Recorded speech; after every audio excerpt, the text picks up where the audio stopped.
दोस्तों, अगर आप अपनी डेली लाइफ में कंप्यूटर का इस्तेमाल करते हैं या फिर आप कंप्यूटर के स्टूडेंट हैं तो आपको कम से कम इतना ज़रूर पता होना चाहिए कि आखिरकार ये रैम और रोम क्या हैं, इनका बेसिकली क्या काम है, इनमें बेसिकली क्या डिफरेंस है। तो आज की इस वीडियो में मैं आपको बताने वाला हूँ कि रैम और रोम में बेसिकली क्या डिफरेंस है, इनकी फुल फॉर्म्स क्या है और इनकी एग्ज़ाम के बारे में आज मैं इस वीडियो में बात करने वाला हूँ।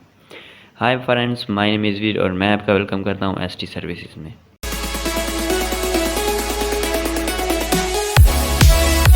ये दोस्तों, सबसे पहले हम जानते हैं कि what is RAM. RAM stand for random access memory. It is a volatile memory and also known as direct access memory. The task correctly performed by the CPU are stored in RAM. दोस्तों, RAM की full form क्या है? Random access memory. RAM की full form है अपनी random access memory. It is a volatile memory.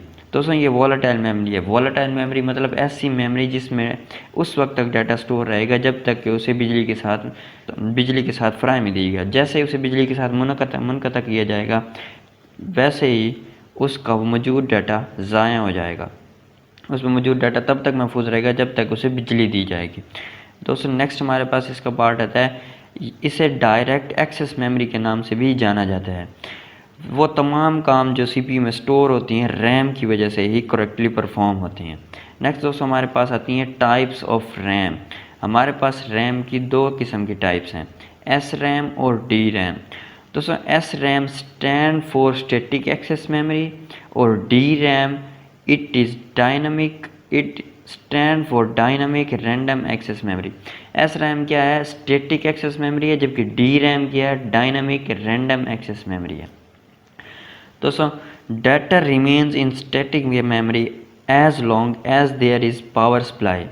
Data can be stored in the DRAM only when it is refreshed frequently.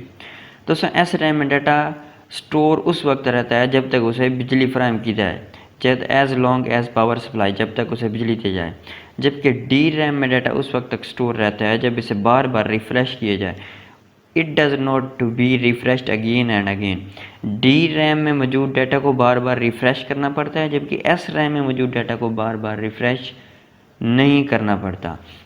For example, DRAM में हमारे पास है पड़ा, आप एक लाइव मैच देख रहे हैं और एक बुक रीड कर रहे हैं। अब जब आप लाइव मैच देख रहे हैं तो आपको उसके स्कोर देखने के लिए बार बार रिफ़्रेश करना पड़ेगा।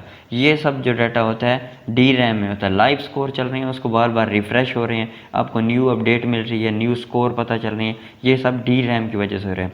जबकि आप दूसरी जनाब एक कंप्यूटर में बुक पढ़ रहे हैं तो उसको तो आप बार बार रिफ़्रेश करने की ज़रूरत नहीं है, तो ये SRAM में होता है। DRAM की एग्जांपल है पड़ी, आप लाइव मैच देख रहे हैं, और SRAM की एग्जांपल है पड़ी, आप बुक पढ़ रहे हैं कि कंप्यूटर पर। दोस्तों, नेक्स्ट हमारे पास आती है what is ROM। ROM stand for read only memory.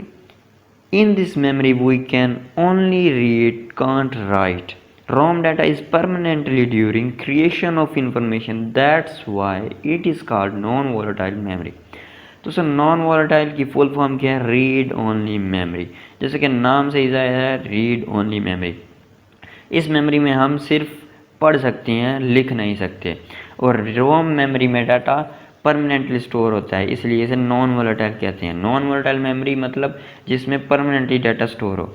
For example, आप सिस्टम में लॉग इन करना चाहते हैं, आपके सिस्टम पर पासवर्ड लगा हुआ है, तो ये सब डाटा रोम में महफूज होता है कि अगर पासवर्ड करेक्ट दिया है तो लॉग इन करना है, अगर पासवर्ड रॉन्ग है तो लॉग इन नहीं करना, एरर देना है। ये सब डाटा दोस्तों हमारा रोम में महफूज होता है।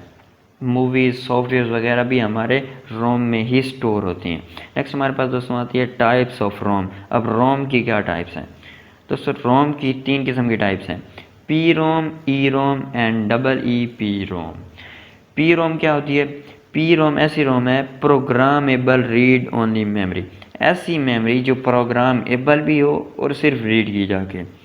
दोस्तों, नेक्स्ट हमारे पास दूसरी आती है रोम, EROM मेमोरी। EROM मेमोरी क्या है? Erasable memory. ऐसी रोम, इरेजेबल रोम, ऐसी रोम जिसे इरेज किया जा सके। EEPROM क्या होती है? Electrically erasable PROM। Electrically erasable programmable read only memory. क्या हो गई?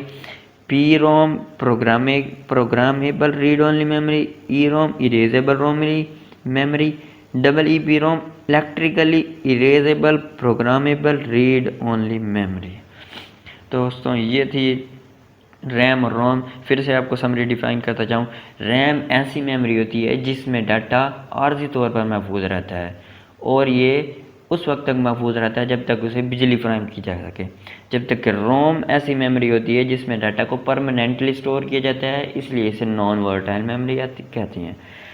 और रोम की हमारे पास 3 डिफरेंट इकसाम है पड़ी, 3 टाइप्स हैं पड़ी, जबकि रैम की हमारे पास 2 टाइप्स है पड़ी। रोम की 3 टाइप्स हैं, पी रोम, ई रोम और डबल ई रोम, जबकि रैम की हमारे पास दो टाइप्स थी, एस रोम और डी रोम। दोस्तों ये थी आज की हमारी ये वीडियो। दोस्तों मैं उम्मीद करता हूँ कि आपको मेरी ये वीडियो ज़रूर पसंद आई होगी। अगर आपको मेरी ये वीडियो पसंद आई तो यार लाइक तो बनता ही है और मेरे इस चैनल को सब्सक्राइब कर दीजिएगा। अगर आप चाहते हैं कि टेक्नोलॉजी, मोबाइल या फिर इंटरनेट या फिर कंप्यूटर के बारे में मज़ीद इंटरेस्टिंग वीडियोस, तो चैनल को सब्सक्राइब ज़रूर कीजिएगा और मेरी इस वीडियो को शेयर ज़रूर कीजिएगा।